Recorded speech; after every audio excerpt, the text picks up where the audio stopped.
어르신 여러분 안녕하세요. 오늘은 정말 중요한 이야기를 나누려고 합니다. 혹시 밤에 잠자리에 들면서 이런 생각 해보신 적 있으시나요? 내가 언젠가 혼자서는 생활하기 어려워지면 어떻게 될까? 자식들에게 짐이 될까? 요양원에 가야 할까 하는 걱정 말입니다.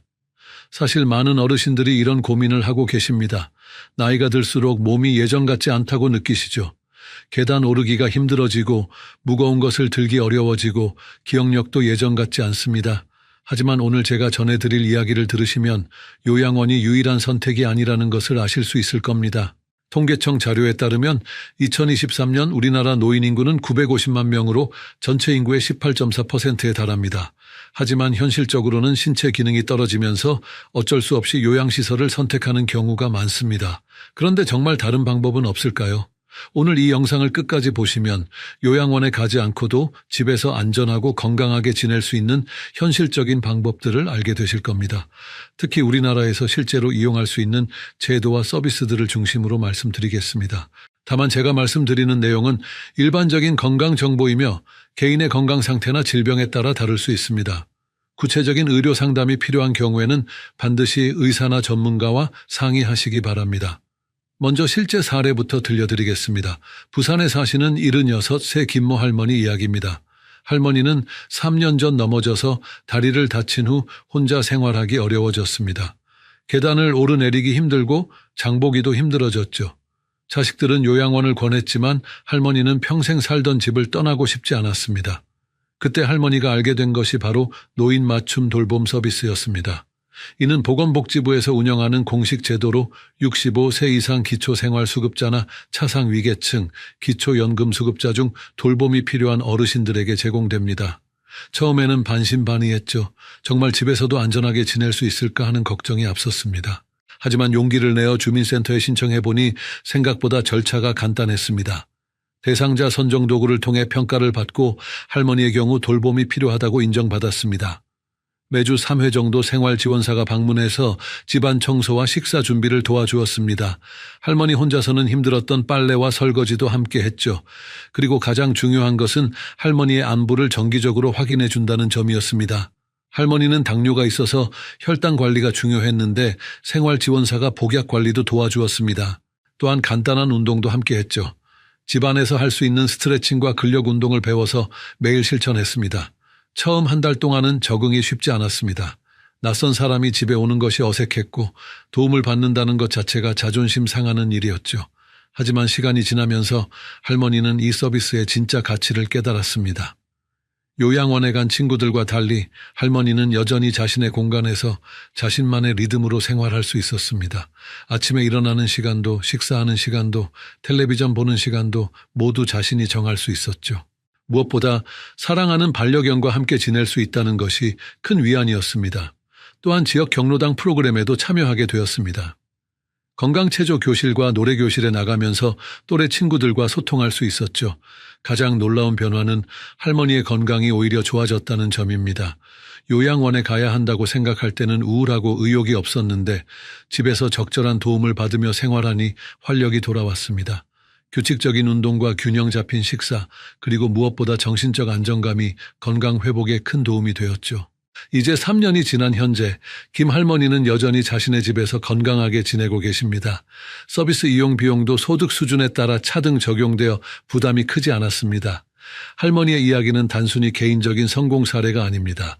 올바른 제도를 활용하면 집에서도 충분히 안전하고 건강하게 지낼 수 있다는 것을 보여주는 중요한 증거입니다. 하지만 안타깝게도 모든 분이 김 할머니처럼 좋은 결과를 얻는 것은 아닙니다. 잘못된 선택으로 인해 더 큰 어려움을 겪는 경우도 많습니다. 서울에 사시던 72세 박모 할아버지의 이야기를 들려드리겠습니다. 박 할아버지는 혼자 사시면서 점점 몸이 불편해지는 것을 느꼈지만 아무에게도 도움을 요청하지 않으셨습니다. 자식들에게 걱정을 끼치고 싶지 않다는 마음이 컸죠. 또한 공적 서비스에 대해 잘 알지 못했고 신청 절차가 복잡할 것이라고 생각했습니다. 할아버지는 무릎 관절염이 심해져서 걷기가 힘들어졌는데도 병원에 가지 않으셨습니다. 약국에서 파는 진통제로만 버티려고 했죠. 또한 식사도 제대로 하지 않았습니다. 요리하기가 힘들어서 라면이나 빵으로만 끼니를 때우는 날이 많았습니다. 가장 큰 문제는 약 복용 관리였습니다.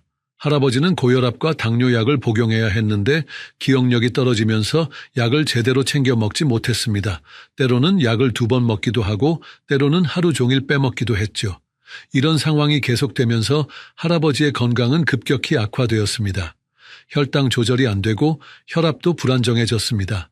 근육량도 줄어들어서 더욱 움직이기 어려워졌죠. 그러다가 결국 혼자 계시던 중에 쓰러지셨습니다. 다행히 이웃분이 발견해서 병원으로 옮겨졌지만 그때는 이미 상태가 많이 악화된 후였습니다. 의사는 당뇨 합병증이 진행되었고 근육 위축도 심각한 수준이라고 했습니다. 무엇보다 영양실조 상태여서 면역력이 크게 떨어져 있었죠. 병원에서 치료를 받은 후 할아버지는 결국 요양원에 입원하게 되었습니다. 하지만 이미 건강이 많이 나빠진 상태였기 때문에 회복이 쉽지 않았습니다. 만약 조금 더 일찍 노인 맞춤 돌봄 서비스나 장기요양보험 서비스를 신청했다면 이런 일은 일어나지 않았을 것입니다. 박 할아버지의 사례에서 우리가 배울 수 있는 것은 무엇일까요? 혼자서 모든 것을 해결하려고 하는 것이 오히려 더 큰 위험을 초래할 수 있다는 점입니다. 적절한 시기에 적절한 도움을 받는 것이 얼마나 중요한지 알 수 있죠. 또 다른 사례도 말씀드리겠습니다. 대구에 사시던 68세 이모 할머니는 치매 초기 증상이 나타나기 시작했습니다. 처음에는 단순한 건망증이라고 생각했지만 점점 일상생활에 지장을 주는 수준이 되었죠. 할머니는 가스레인지를 켜놓고 잊어버리는 일이 자주 생겼습니다. 또한 현관문을 열어놓고 나가거나 약을 어디에 두었는지 기억하지 못하는 경우도 많았습니다. 가족들은 할머니 혼자 두기가 불안해서 요양원을 알아보기 시작했습니다. 하지만 할머니는 요양원에 가기를 극도로 거부했습니다. 아직 정신은 멀쩡하다고 주장했고 집을 떠나고 싶지 않다고 했죠. 가족들도 할머니를 억지로 보내기가 마음 아팠습니다. 그러다가 지역 치매안심센터를 통해 장기요양보험 서비스를 알게 되었습니다. 장기요양보험 등급을 받은 후 할머니는 주간보호센터를 이용하게 되었습니다. 평일 낮 시간에는 센터에서 전문적인 돌봄을 받고 저녁과 주말에는 집에서 지낼 수 있었죠. 이런 방식으로 할머니는 스트레스를 받지 않으면서도 안전하게 지낼 수 있었습니다. 또한 방문 요양 서비스도 함께 이용했습니다. 주간보호센터에 가지 않는 시간에는 요양보호사가 방문해서 식사 준비와 복약 관리를 도와주었습니다. 무엇보다 놀라운 것은 적절한 돌봄을 받으면서 할머니의 치매 진행 속도가 현저히 느려졌다는 점입니다. 익숙한 환경에서 스트레스 없이 지내니 인지기능 저하가 완만해졌죠. 요양원에 간 다른 치매 환자들과 비교해보면 확연한 차이가 있었습니다. 이 할머니는 현재까지도 집을 중심으로 생활하고 계시며 가족들과의 관계도 여전히 좋습니다. 손자 손녀들이 방문하면 함께 시간을 보낼 수 있고 평생 키우던 화초들도 계속 돌볼 수 있습니다.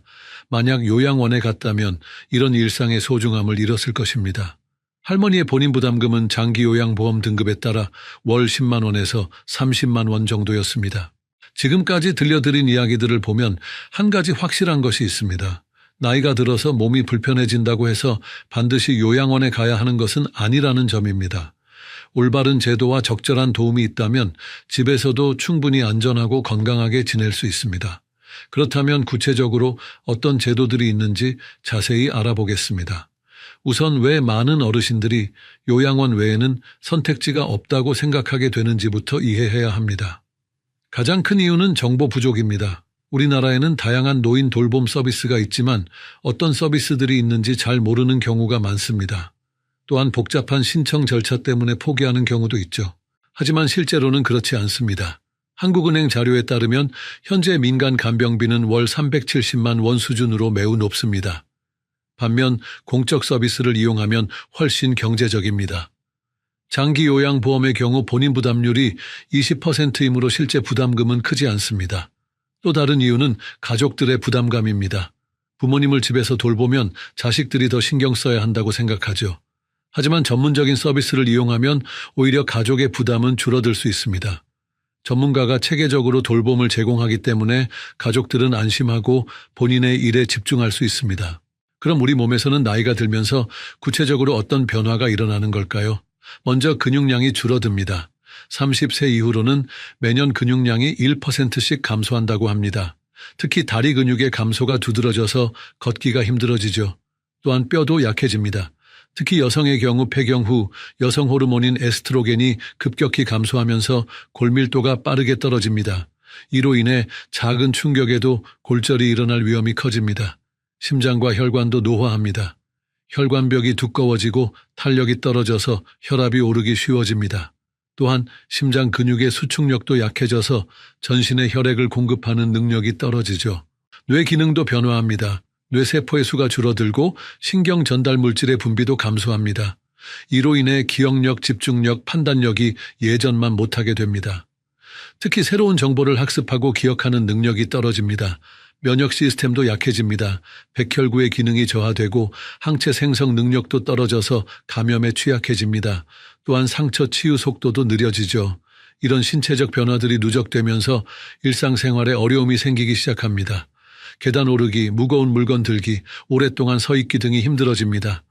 또한 시력과 청력도 떨어져서 안전사고의 위험이 커지죠. 하지만 여기서 중요한 것은 이런 변화들이 모든 사람에게 동일하게 나타나는 것은 아니라는 점입니다. 생활 습관, 운동, 영양 상태, 스트레스 관리 등에 따라 노화 속도는 크게 달라질 수 있습니다. 또한 신체 기능이 일부 떨어진다고 해서 반드시 자립생활이 불가능한 것도 아닙니다. 적절한 도구와 환경 개선, 그리고 필요한 부분에 대한 도움이 있다면 여전히 독립적인 생활이 가능합니다. 예를 들어 근력이 약해졌다면 집안에 안전바를 설치하고 미끄럼 방지 매트를 깔면 됩니다. 기억력이 떨어졌다면 약물 복용 알림 기능이 있는 도구를 활용할 수 있죠. 요리가 힘들어졌다면 밑반찬 배달 서비스를 이용하면 됩니다. 중요한 것은 문제를 인식하고 적절한 해결책을 찾는 것입니다. 혼자서 모든 것을 해결하려고 고집하다가 더 큰 문제가 생기기 전에 필요한 도움을 받는 것이 현명한 선택입니다. 여기서 정말 중요한 것이 있습니다. 지금까지 말씀드린 내용들이 여러분에게 도움이 되셨다면 꼭 구독 버튼을 눌러주시고 좋아요도 부탁드립니다. 이런 유용한 건강 정보를 더 많은 어르신들이 볼 수 있도록 도와주세요. 여러분의 작은 행동이 다른 분들에게 큰 도움이 될 수 있습니다. 그렇다면 구체적으로 어떤 해결책들이 있는지 알아보겠습니다. 첫 번째는 국가에서 제공하는 공적 돌봄 서비스입니다. 이는 개인의 건강 상태와 경제적 여건에 따라 다양한 형태로 제공됩니다. 가장 대표적인 것이 노인 맞춤 돌봄 서비스입니다. 이는 65세 이상 기초생활수급자, 차상위계층, 기초연금수급자 중 돌봄이 필요한 어르신들에게 제공됩니다. 신체, 정신, 사회참여, 영역의 취약 요인을 조사해서 대상자를 선정하고 개인별 맞춤 서비스를 제공합니다. 서비스 내용은 안전지원, 사회참여, 생활교육, 일상생활 지원 등이 있습니다. 안전지원은 안부 확인, 생활안전점검 등이고 사회참여는 문화여가 프로그램 평생교육 참여 등입니다. 일상생활 지원은 식사관리, 청소, 세탁 등을 도와줍니다. 이 서비스는 무료로 제공되며 주민센터에 신청하면 됩니다. 본인이나 가족, 이웃이 신청할 수 있고 대상자 선정 도구를 통해 평가받게 됩니다.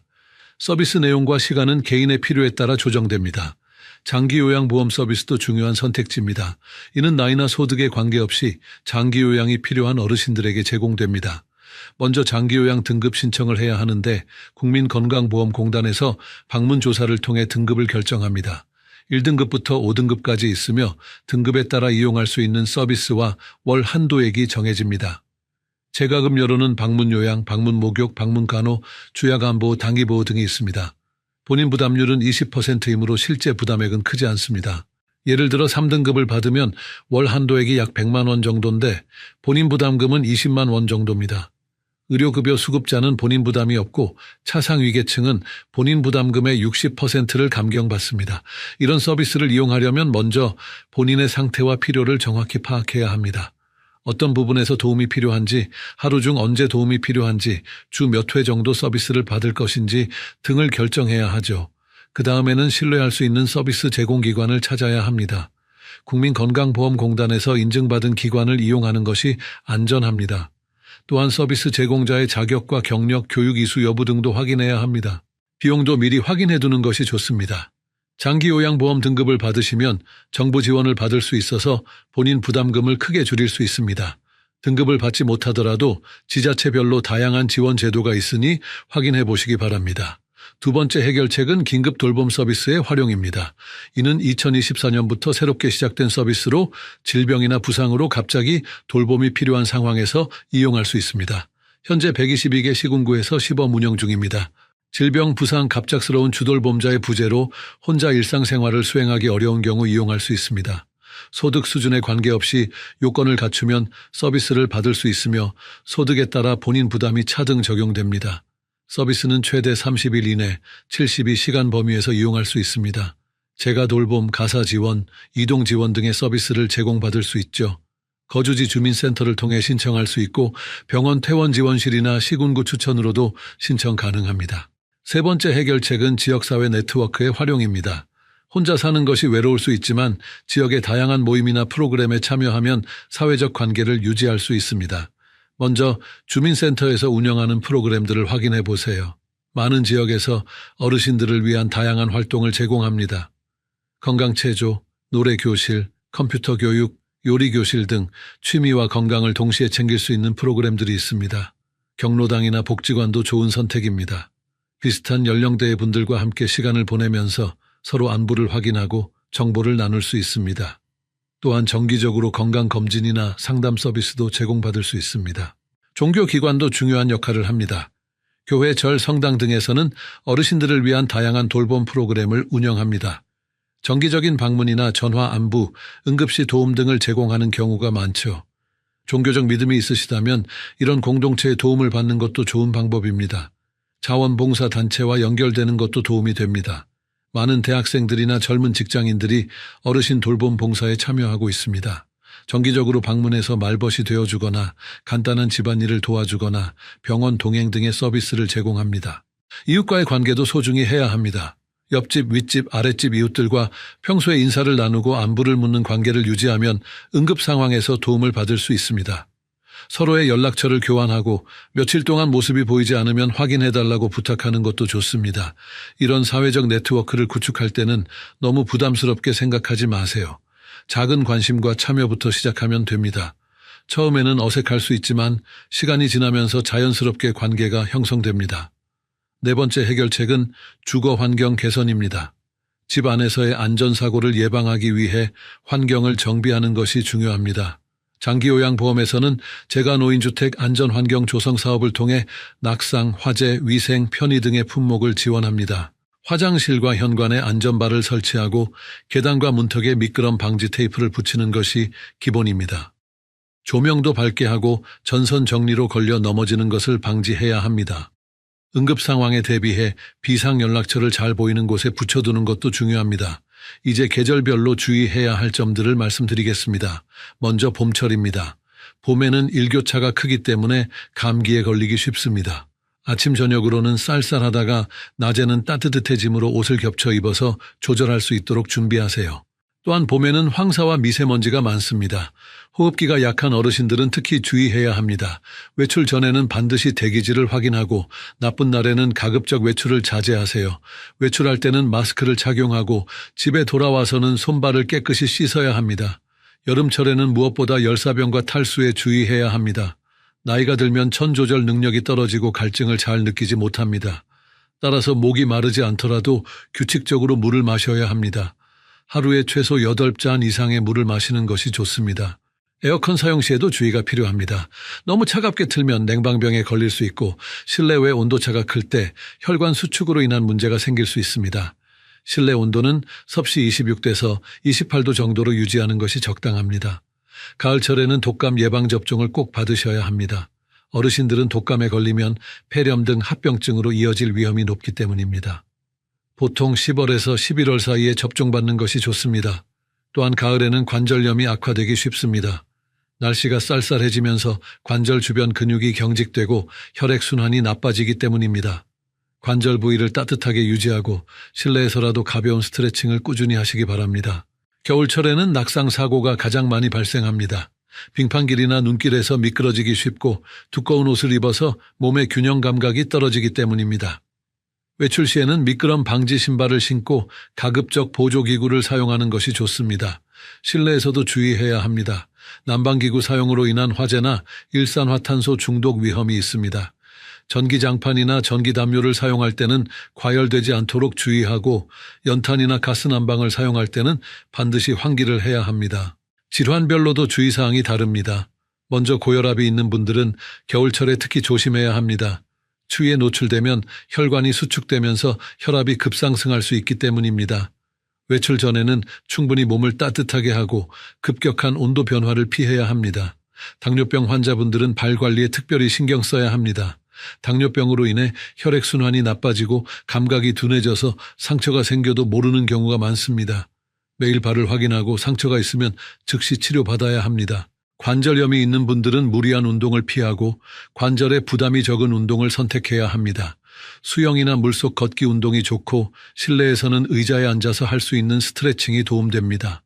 치매나 인지 저하가 있는 분들은 규칙적인 생활 패턴을 유지하는 것이 중요합니다. 매일 같은 시간에 일어나고 식사하고 잠자리에 드는 것이 도움됩니다.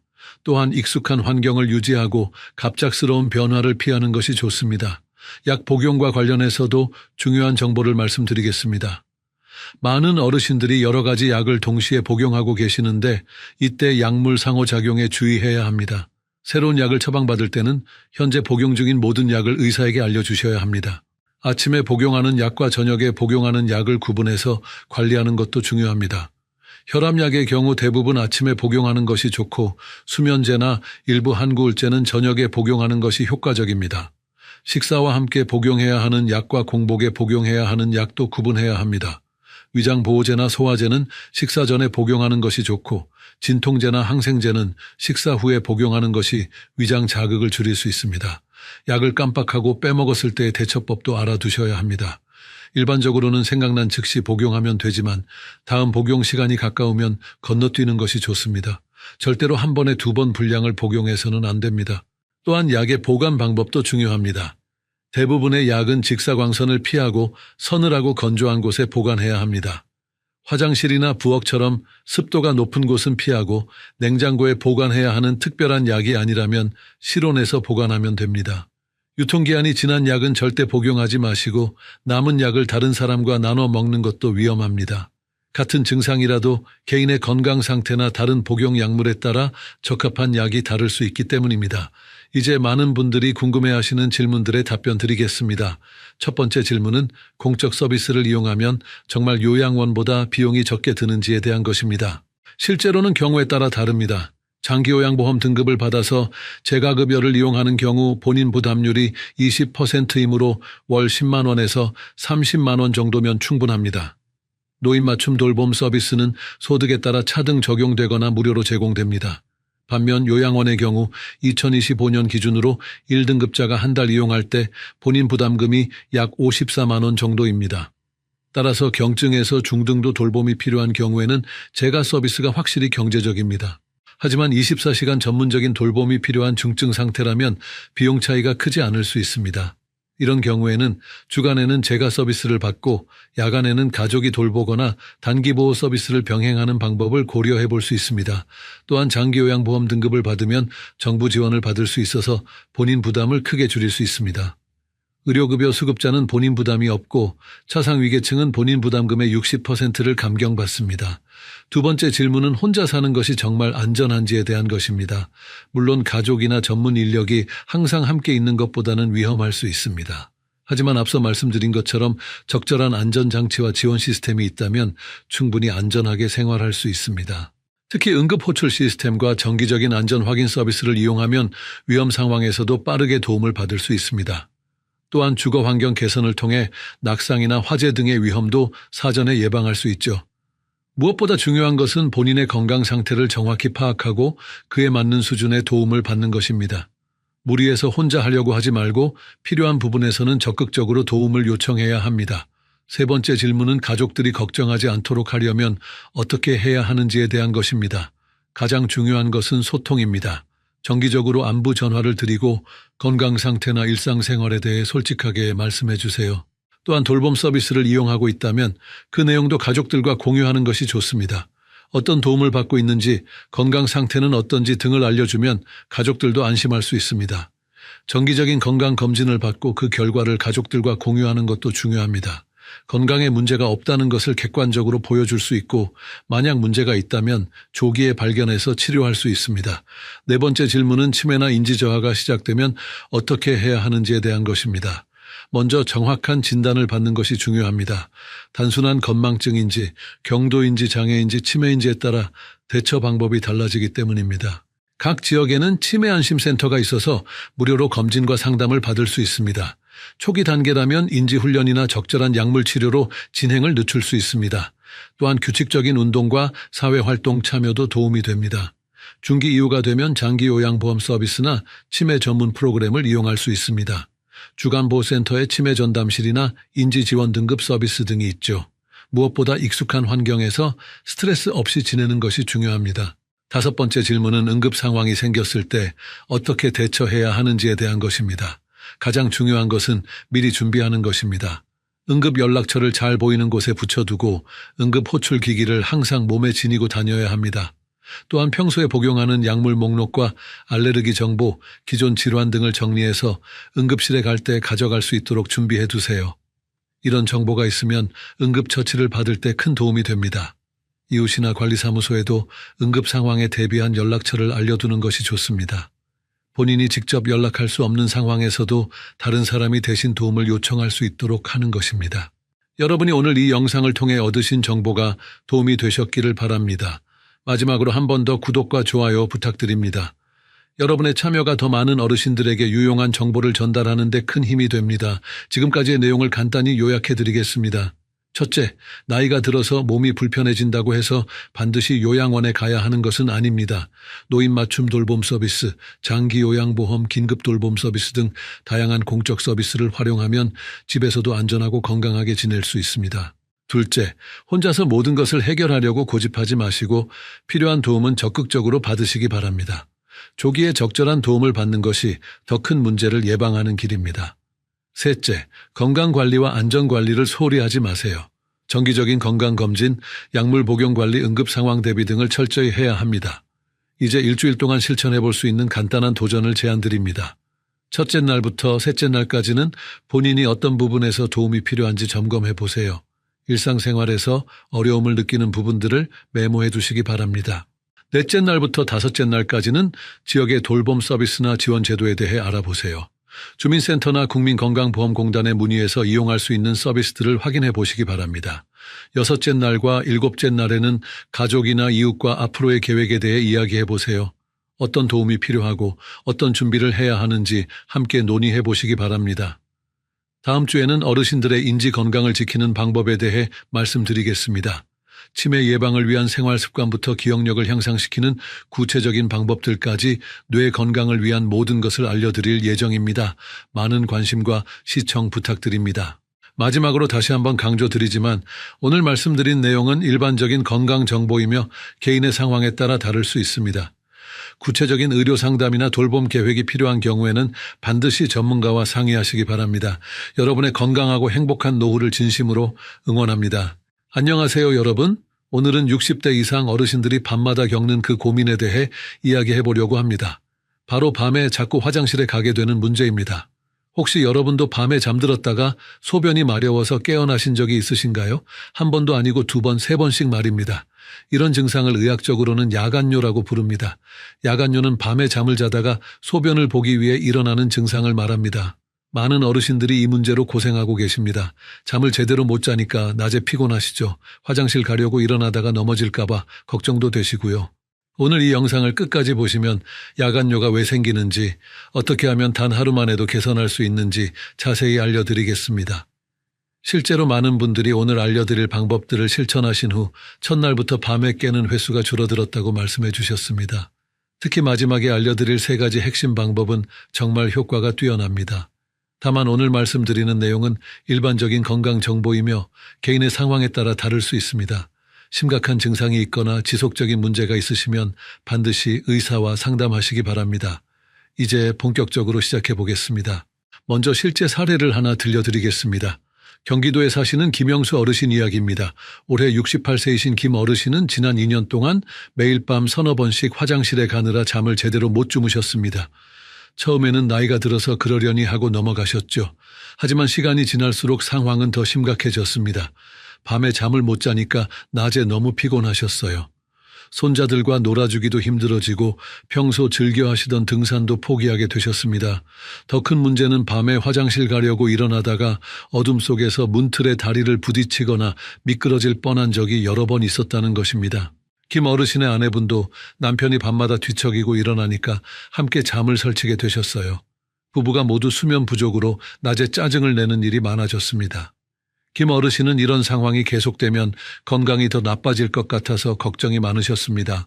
그러던 어느 날 김 어르신은 동네 친구분의 권유로 비뇨기과를 찾아가셨습니다. 의사 선생님은 김 어르신의 증상을 자세히 듣고 몇 가지 검사를 해보셨어요. 다행히 심각한 질병은 없었습니다. 전립선이 약간 커진 것과 나이에 따른 자연스러운 변화였죠. 의사 선생님은 김 어르신께 약물 치료와 함께 생활 습관 개선 방법을 알려주셨습니다. 특히 저녁 시간 수분 섭취 조절과 방광 훈련, 그리고 간단한 운동법을 추천해 주셨어요. 김 어르신은 반신반의하면서도 의사 선생님의 말씀을 따라 해보기로 하셨습니다. 놀랍게도 첫날부터 변화가 있었습니다. 보통 밤에 서너 번 깨던 김 어르신이 그날 밤에는 2번만 깨셨어요. 일주일 후에는 1번만 깨시게 되었고 한 달 후에는 밤새 1번도 안 깨고 주무시는 날이 많아졌습니다. 김 어르신은 오랜만에 깊은 잠을 잘 수 있게 되어서 너무 기뻐하셨어요. 낮에도 활기가 돌아오셨습니다. 다시 등산을 시작하셨고 손자들과 공원에서 뛰어놀 수 있는 체력도 생기셨어요. 부인분도 함께 숙면을 취할 수 있게 되어서 부부 관계도 훨씬 좋아지셨습니다. 김 어르신은 지금도 의사 선생님이 알려주신 방법들을 꾸준히 실천하고 계시며 야간요 문제는 거의 해결된 상태입니다. 하지만 모든 분이 김 어르신처럼 적절한 치료를 받는 것은 아닙니다. 반대 사례도 들려드리겠습니다. 서울에 사시는 박순자 할머니 이야기입니다. 올해 72세이신 박 할머니는 3년 전부터 야간요 증상이 시작되셨습니다. 처음에는 김 어르신처럼 나이 때문이라고 생각하고 그냥 참고 지내셨어요. 박 할머니는 밤에 화장실 가는 것이 부끄럽다고 생각하셨습니다. 자식들에게도 말씀하지 않으셨고 병원에 가는 것도 꺼려 하셨어요. 그냥 물을 적게 마시면 되겠지 하는 생각으로 하루 종일 수분 섭취를 극도로 제한하셨습니다. 하지만 이런 방법은 오히려 역효과를 불러왔습니다. 수분 섭취를 너무 줄이니까 변비가 생겼고 소변이 진해져서 방광 자극이 더 심해졌어요. 또한 탈수 증상으로 어지럼증과 두통이 자주 생기기 시작했습니다. 그럼에도 박 할머니는 계속 혼자서 해결하려고 노력하셨습니다. 시간이 지나면서 박 할머니의 상황은 더욱 악화되었습니다. 밤에 5번, 6번씩 화장실에 가게 되었고 낮에도 소변이 자주 마려웠어요. 수면 부족으로 인한 피로가 누적되면서 면역력이 떨어져 감기에 자주 걸리게 되었습니다. 더 심각한 문제가 발생한 것은 지난 겨울이었습니다. 박 할머니는 밤에 화장실에 가려고 일어나다가 어둠 속에서 방향 감각을 잃고 넘어지셨어요. 다행히 큰 부상은 없었지만 허리를 삐끗하여 몇 주 동안 거동이 불편하셨습니다. 이때서야 가족들이 할머니의 상황을 알게 되었고 급히 병원으로 모시고 갔습니다. 병원에서 검사를 받아보니 박 할머니는 방광염과 경미한 신장 기능 저하가 있었습니다. 만약 조금 더 일찍 병원에 오셨다면 간단한 치료로 해결될 수 있었던 문제였지만 너무 오랫동안 방치하여 치료 기간이 길어지게 되었어요. 박 할머니는 지금 약물 치료를 받고 계시지만 완전히 회복되기까지는 상당한 시간이 걸릴 것으로 예상됩니다. 박 할머니 사례에서 볼 수 있듯이 야간요 문제를 방치하면 더 큰 건강 문제로 이어질 수 있습니다. 단순히 나이 때문이라고 넘어가지 마시고 적절한 대처가 필요합니다. 여러분께서 이 영상이 도움이 되고 있다면 좋아요 버튼을 눌러주시고 구독과 알림 설정도 해주시면 더 많은 건강 정보를 받아보실 수 있습니다. 이제 야간요가 왜 생기는지 자세히 알아보겠습니다. 야간요가 생기는 이유는 여러 가지가 있습니다. 먼저 나이가 들면서 생기는 자연스러운 변화부터 말씀드리겠습니다. 우리 몸에서 소변을 만들고 저장하는 시스템은 나이가 들면서 조금씩 변화합니다. 젊을 때는 밤에 잠들면 우리 몸에서 항긴요 호르몬이라는 것이 많이 나옵니다. 이 호르몬은 신장에서 소변을 적게 만들도록 도와줍니다. 그래서 젊은 사람들은 밤에 오랫동안 잠을 자도 화장실에 가지 않아도 되는 것이죠. 하지만 나이가 들면 이 호르몬의 분비가 줄어듭니다. 그러면 밤에도 낮처럼 소변이 계속 만들어지게 되어요. 또한 방광의 용량도 나이가 들면서 줄어듭니다. 젊을 때는 방광의 400에서 500cc 정도의 소변을 저장할 수 있었지만 나이가 들면 200에서 300cc 정도만 저장할 수 있게 됩니다. 방광 근육도 약해져서 소변을 완전히 비우기 어려워지고 잔뇨감을 느끼게 되는 경우가 많습니다. 남성의 경우에는 전립선 문제도 큰 원인 중 하나입니다. 전립선은 50대부터 서서히 커지기 시작합니다. 이를 전립선 비대증이라고 부르는데 우리나라 60대 남성의 약 50%에서 나타납니다. 커진 전립선이 요도를 압박하면 소변이 시원하게 나오지 않고 방광에 소변이 남게 됩니다. 그러면 자주 소변이 마렵게 되죠. 여성의 경우에는 폐경 이후 여성 호르몬 부족이 주요 원인입니다. 여성 호르몬인 에스트로겐이 줄어들면 방광과 요도 주변 조직이 약해집니다. 또한 출산 경험이 있는 여성들은 골반 근육이 약해져서 방광 조절 능력이 떨어질 수 있어요. 특히 자연분만을 여러 번 경험하신 분들이나 출산 시 난산을 겪으신 분들은 골반 저근육 손상이 더 클 수 있습니다. 이런 경우 요실금과 함께 야간요도 나타날 수 있어요. 폐경 후에는 질과 요도가 건조해지면서 세균 감염에도 취약해집니다. 방광염이 자주 생기면 방광벽이 예민해져서 조금만 소변이 차도 마려운 느낌이 들 수 있습니다. 당뇨병도 야간요의 중요한 원인입니다. 당뇨병이 있으면 혈당이 높아져서 신장에서 포도당을 걸러내기 위해 많은 양의 소변을 만들게 됩니다. 특히 밤에 혈당 조절이 잘 안 되면 야간요가 더 심해질 수 있어요. 우리나라 65세 이상 어르신 중 약 28%가 당뇨병을 앓고 있다는 통계가 있습니다. 심장질환이나 신장질환도 야간요와 관련이 있습니다. 심장 기능이 약해지면 낮에 다리에 쌓였던 체액이 밤에 누워있을 때 심장으로 돌아오면서 소변량이 증가합니다. 신장 기능이 떨어져도 소변 농축 능력이 약해져서 밤에도 많은 양의 소변이 만들어집니다. 약물도 야간요의 원인이 될 수 있습니다. 특히 고혈압 치료제 중 이뇨제를 복용하시는 분들은 밤에도 소변량이 증가할 수 있어요. 또한 수면제나 일부 한구울제도 방광 기능에 영향을 줄 수 있습니다. 생활 습관도 중요한 요인입니다. 저녁에 과도하게 수분을 섭취하거나 카페인이나 알코올을 많이 드시면 야간요가 심해집니다. 카페인은 방광을 자극하고 이뇨작용을 하며 알코올도 항긴요 호르몬의 분비를 억제해서 소변량을 증가시킵니다. 스트레스와 불안감도 야간요와 관련이 있습니다. 스트레스를 받으면 자율신경계가 불안정해져서 방광 기능에 영향을 줄 수 있어요. 또한 잠을 제대로 못 자면 호르몬 균형이 깨져서 야간요가 더 심해지는 악순환이 생기기도 합니다. 이렇게 야간요의 원인은 매우 다양합니다. 하지만 다행히 대부분의 경우 적절한 치료와 생활 습관 개선으로 많이 좋아질 수 있습니다. 이제 구체적인 해결책을 알려드리겠습니다. 첫 번째 해결책은 수분 섭취 조절입니다. 많은 분들이 야간요를 줄이려고 하루 종일 물을 적게 마시는데 이는 잘못된 방법입니다. 하루에 필요한 수분량은 반드시 섭취해야 하지만 시간대별로 조절하는 것이 중요합니다. 아침과 점심시간에는 충분히 수분을 섭취하세요. 하루 필요한 수분의 약 70%를 오후 4시 이전에 마시는 것이 좋습니다.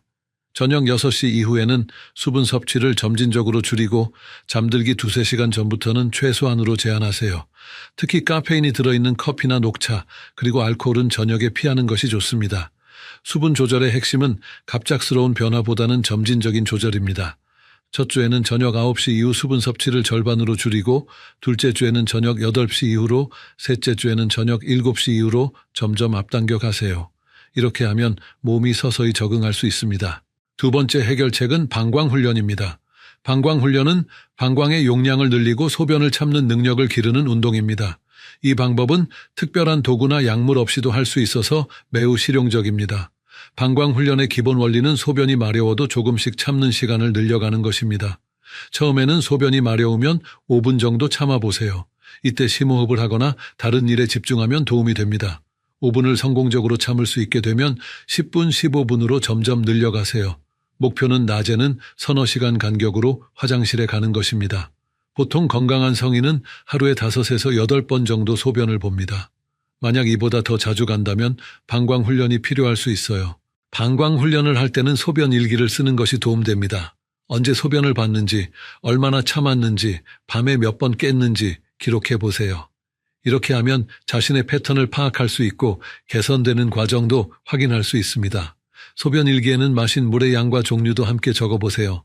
커피나 차, 술을 마신 시간과 양을 기록하면 어떤 음료가 야간요에 더 영향을 주는지 알 수 있습니다. 방광훈련 중에 소변을 참기 어려울 때는 몇 가지 방법을 사용해 보세요. 심호흡을 깊게 하거나 발가락을 구부렸다 펴기를 반복하거나 다른 일에 집중하는 것이 도움됩니다. 또한 골반 근육을 빠르게 수축시키는 것도 효과적입니다. 이를 억제 수축이라고 하는데 소변이 마려울 때 골반 근육을 몇 번 빠르게 조였다 풀었다 하면 마려운 느낌이 줄어들 수 있어요. 세 번째 해결책은 골반 근육 운동, 즉 케겔 운동입니다. 골반 근육은 방광과 요도를 지지하는 중요한 근육입니다. 이 근육이 약해지면 소변 조절이 어려워지죠.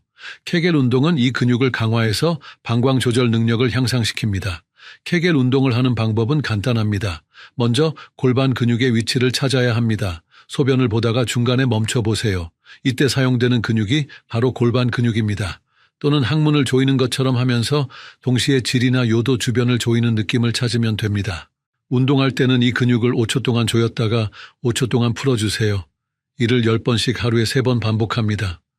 처음에는 근육을 찾기 어려울 수 있지만 꾸준히 하다 보면 점점 쉬워집니다.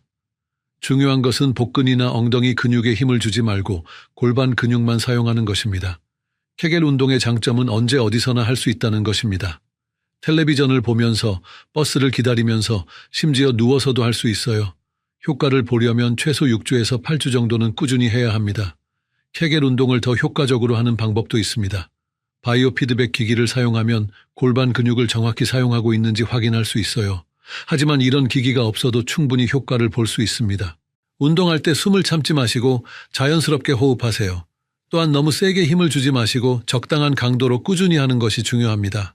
케겔 운동과 함께 다른 골반 저근육 운동도 병행하면 더 좋습니다. 브릿지 자세나 스쿼트 같은 운동들이 골반 주변 근육을 전체적으로 강화하는 데 도움이 됩니다. 다만 무릎이나 허리에 문제가 있으신 분들은 무리하지 마시고 자신의 상태에 맞는 강도로 하세요. 이제 좀 더 세부적인 방법들을 알려드리겠습니다. 먼저 화장실 환경을 개선하는 것입니다. 밤에 화장실에 갈 때 안전하고 편리하게 갈 수 있도록 환경을 만들어주세요. 침실에서 화장실까지의 통로에 작은 야간등을 설치하세요. 너무 밝으면 잠이 깰 수 있으니 은은한 정도면 충분합니다. 바닥에 걸려 넘어질 만한 물건들은 치워두고 미끄럼 방지 매트도 깔아두세요. 침실 옆에 간이 변기를 두는 것도 좋은 방법입니다. 특히 거동이 불편하신 분들이나 화장실이 멀리 있는 경우에 유용합니다. 요즘은 냄새가 나지 않는 휴대용 병이들이 많이 나와 있어서 위생적으로 사용할 수 있습니다. 잠자리 자세도 중요합니다. 다리를 약간 높게 해서 주무시면 낮에 다리에 쌓인 체액이 밤에 심장으로 돌아가는 것을 줄일 수 있습니다. 베개를 다리 밑에 받치거나 침대 끝을 조금 높이는 방법이 있어요. 또한 잠들기 전에 반드시 화장실에 다녀오세요. 설령 소변이 별로 마렵지 않더라도 방광을 완전히 비우고 주무시는 것이 좋습니다. 이때 소변을 다 본 후에 일어났다가 다시 앉아서 한 번 더 보려고 노력해 보세요. 가끔 자녀 소변이 더 나올 수 있습니다. 복부 마사지도 도움이 됩니다. 저녁에 잠들기 전에 배꼽 주변을 시계 방향으로 부드럽게 마사지해 주세요. 이는 장의 움직임을 도와주고 방광 주변의 혈액순환을 개선합니다. 마사지는 너무 세게 하지 마시고 편안한 정도의 압력으로 5분 정도 해주시면 됩니다. 복부 마사지를 할 때는 따뜻한 손으로 하시는 것이 좋습니다. 손이 차가우시면 먼저 비비거나 따뜻한 물에 담가서 온도를 높여주세요. 마사지 오일이나 로션을 사용하시면 피부 마찰을 줄일 수 있어서 더 편안하게 할 수 있습니다. 마사지 후에는 손을 깨끗이 씻고 편안한 자세로 몇 분간 휴식을 취하세요. 발 마사지도 야간뇨 완화에 도움이 될 수 있습니다. 발바닥에는 방광과 연결된 반사구가 있다고 알려져 있어요. 발바닥 중앙 부분을 부드럽게 눌러주거나 테니스공을 발바닥에 굴리는 방법도 좋습니다. 특히 저녁에 따뜻한 물에 발을 담그고 마사지를 하시면 혈액순환 개선과 함께 릴렉스 효과도 얻을 수 있어요. 운동도 야간뇨 개선에 도움이 됩니다. 하지만 격렬한 운동은 피하고 가벼운 산책이나 스트레칭 정도가 좋습니다. 특히 오후에 30분 정도 걷기 운동을 하면 전체적인 혈액순환이 좋아져서 야간뇨 완화에 도움이 됩니다. 수영도 좋은 운동입니다. 물속에서는 수압 때문에 다리에 쌓인 체액이 자연스럽게 순환됩니다. 또한 수영은 전신 운동이면서도 관절에 무리를 주지 않아서 어르신들에게 적합합니다. 식단 조절도 중요합니다. 저녁 식사는 가능한 한 일찍 늦어도 7시 이전에 마치는 것이 좋습니다. 또한 짠 음식은 피하세요. 나트륨을 많이 섭취하면 체내 수분 보유량이 증가해서 밤에 소변량이 늘어날 수 있습니다. 매운 음식이나 산성 음식도 방광을 자극할 수 있으니 저녁에는 피하는 것이 좋습니다. 토마토, 오렌지, 자몽 같은 신맛이 강한 과일이나 초콜릿, 인공 감미료도 방광을 자극할 수 있어요. 대신 방광에 좋은 음식들을 드세요. 크랜베리는 방광 건강에 도움이 되고 호박씨는 전립선 건강에 좋습니다. 바나나나 감자 같은 칼륨이 풍부한 음식도 도움이 됩니다. 칼륨은 나트륨의 배출을 도와서 체내 수분 균형을 맞춰줍니다. 현미나 귀리 같은 통곡물도 방광 건강에 좋다고 알려져 있어요. 이런 음식들은 섬유질이 풍부해서 변비 예방에도 도움이 됩니다. 녹차는 카페인이 있어서 저녁에는 피하는 것이 좋지만 카페인이 없는 허브차는 괜찮습니다. 캐모마일 차나 라벤더 차는 진정 효과가 있어서 숙면에도 도움이 되고 방광 자극도 적습니다. 다만 허브차도 너무 많이 마시면 야간뇨의 원인이 될 수 있으니 적당량만 드세요. 변비도 야간뇨와 관련이 있으니 주의하세요. 변비가 있으면 직장이 방광을 압박해서 소변이 자주 마려울 수 있습니다. 섬유질이 풍부한 음식을 드시고 충분한 수분 섭취와 적절한 운동으로 변비를 예방하세요. 계절별로도 주의할 점이 있습니다. 겨울에는 추위 때문에 소변이 더 자주 마려울 수 있습니다. 몸이 추우면 혈관이 수축되면서 혈압이 올라가고 신장에서 더 많은 소변을 만들게 됩니다. 따라서 겨울에는 실내 온도를 적절히 유지하고 잠들 때 몸을 따뜻하게 하는 것이 중요합니다. 여름에는 에어컨 때문에 실내가 너무 차가워질 수 있으니 주의하세요. 또한 더운 날씨에 갑자기 찬 음료를 많이 마시면 방광이 자극받을 수 있습니다. 미지근한 물을 조금씩 자주 마시는 것이 좋습니다. 봄과 가을에는 일교차가 클 수 있으니 천 조절에 신경 쓰세요. 몸이 갑자기 추워지면 방광 근육이 수축해서 소변이 마려울 수 있습니다. 약물 복용 시기도 조절해 볼 수 있습니다. 만약 이뇨제를 복용하고 계시다면 의사와 상의해서 복용 시간을 조정해 보세요. 보통 아침에 복용하는 것이 좋습니다. 절대로 의사와 상의 없이 약을 끊거나 시간을 바꾸지는 마세요. 고혈압약 중에는 밤에 복용하는 것이 더 효과적인 것들이 있습니다. 하지만 이런 결정은 반드시 의사와 함께 해야 합니다. 자주 사용하시는 다른 약물들도 야간뇨와 관련이 있는지 의사나 약사에게 문의해 보세요. 질환별 주의사항도 알려드리겠습니다. 당뇨병이 있으신 분들은 혈당 관리가 가장 중요합니다. 혈당이 높으면 신장에서 포도당을 걸러내기 위해 많은 양의 소변을 만들게 됩니다. 따라서 식단 조절과 규칙적인 운동으로 혈당을 안정적으로 유지하세요. 특히 저녁 식사 후 혈당이 급격히 올라가지 않도록 주의하세요. 단순 당분이 많은 음식보다는 복합 탄수화물을 드시고 식사 후에는 가벼운 산책을 하시는 것이 좋습니다. 또한 잠들기 전 혈당을 체크해 보시고 너무 높다면 의사와 상의해서 약물 조정을 받으세요. 고혈압이 있으신 분들도 주의가 필요합니다. 혈압이 높으면 신장에 부담을 주어서 소변량이 증가할 수 있습니다. 염분 섭취를 줄이고 스트레스 관리를 잘 하세요.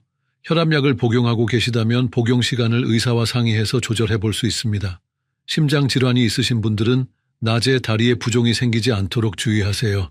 오래 서 있거나 앉아 있지 마시고 다리를 높이 올리고 쉬는 시간을 자주 가지세요. 염분 섭취도 제한하시고 처방받은 심장약을 규칙적으로 복용하세요. 전립선비대증이 있는 남성분들은 소변을 완전히 비우는 것이 특히 중요합니다. 소변을 본 후에 방광에 잔뇨가 남지 않도록 충분한 시간을 가지고 천천히 보세요. 또한 변비를 피하시고 장시간 앉아 있는 것을 피하세요. 여성분들 중에서 요실금이 있으신 분들은 케겔 운동을 더욱 열심히 하셔야 합니다. 또한 기침이나 재채기를 할 때 소변이 새지 않도록 미리 골반 근육에 힘을 주는 연습을 하세요. 이제 자주 묻는 질문들에 대해 답변해 드리겠습니다. 첫 번째 질문은 야간뇨가 있을 때 물을 아예 안 마셔도 되는지입니다. 절대로 그렇지 않습니다. 수분 섭취를 너무 제한하면 탈수가 되고 오히려 소변이 진해져서 방광을 더 자극할 수 있습니다. 하루에 필요한 수분량은 반드시 드시되 시간대를 조절하는 것이 중요합니다. 두 번째 질문은 야간뇨 개선에 도움이 되는 약초나 건강식품이 있는지입니다. 호박씨 추출물이나 소팔메토는 전립선 건강에 도움이 될 수 있습니다. 크랜베리도 방광 건강에 좋다고 알려져 있어요. 하지만 이런 것들은 보조적인 역할일 뿐이고 다른 약물과의 상호작용이 있을 수 있으니 복용 전에 의사와 상의하세요. 세 번째 질문은 야간뇨가 치매나 다른 뇌 질환과 관련이 있는지입니다. 실제로 관련이 있을 수 있습니다. 뇌에서 방광을 조절하는 신경이 손상되면 야간뇨가 생길 수 있어요. 또한 치매 초기에는 화장실 가는 것을 깜빡하거나 밤낮을 구분하지 못해서 야간뇨가 심해질 수 있습니다. 따라서 갑자기 야간뇨가 심해지면 신경과 검사도 받아보시는 것이 좋습니다. 네 번째 질문은 야간뇨 때문에 수면제를 먹어도 되는지입니다. 수면제는 신중하게 사용해야 합니다. 일부 수면제는 방광 기능에 영향을 줄 수 있고 밤에 일어나야 할 때 몸이 너무 무거워서 낙상 위험이 증가할 수 있어요. 수면제를 사용하기 전에 먼저 야간뇨 자체를 치료하는 것이 우선입니다. 다섯 번째 질문은 야간뇨가 유전되는지입니다. 직접적인 유전은 아니지만 가족력이 있을 수 있습니다. 부모님이 전립선비대증이나 방광 문제가 있었다면 자녀도 비슷한 문제가 생길 가능성이 높아요. 또한 당뇨병이나 고혈압 같은 질환들도 가족력이 있고 이런 질환들이 야간뇨의 원인이 될 수 있습니다.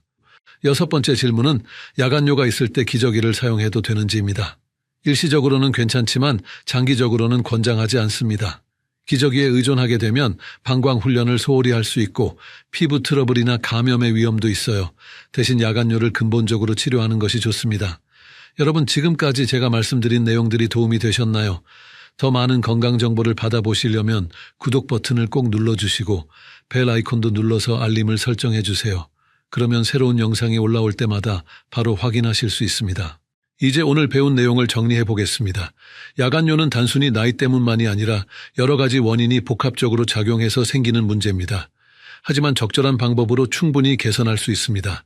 가장 중요한 세 가지 방법을 다시 한번 말씀드리겠습니다. 첫째, 수분 섭취를 시간대별로 조절하세요. 아침과 점심에는 충분히 마시고 저녁에는 점점 줄여가세요. 둘째, 방광 훈련을 통해 소변을 참는 시간을 점점 늘려가세요. 셋째, 케겔 운동으로 골반 근육을 강화하세요. 이 세 가지 방법만 제대로 실천하셔도 많은 분들이 일주일 내에 변화를 느끼실 수 있습니다. 특히 첫날부터 효과를 보시는 분들도 많습니다. 이제 일주일 도전 과제를 드리겠습니다. 오늘부터 일주일 동안 다음 세 가지를 실천해 보세요. 첫째, 오후 6시 이후에는 수분 섭취를 평소의 절반으로 줄이세요. 둘째, 소변이 마려워도 5분씩 참는 연습을 하세요. 셋째, 하루에 3번씩 케겔 운동을 하세요. 매일 밤에 몇 번 깼는지 기록해 보시고 일주일 후에 처음과 비교해 보세요. 분명 변화를 느끼실 수 있을 것입니다.